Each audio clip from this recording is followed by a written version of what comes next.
ஈரோடு மாவட்டம் அவல்பூந்துறை ராட்டைசுற்றிப்பாளையத்தில் தென்னக காசி எனப்படும் கால பைரவர் கோயில் நுழைவாயிலில் 39 அடி உயர கால பைரவர் சிலை உள்ளது.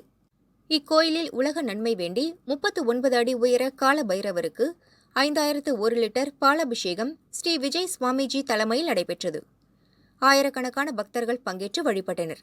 அன்னதானம் வழங்கப்பட்டது.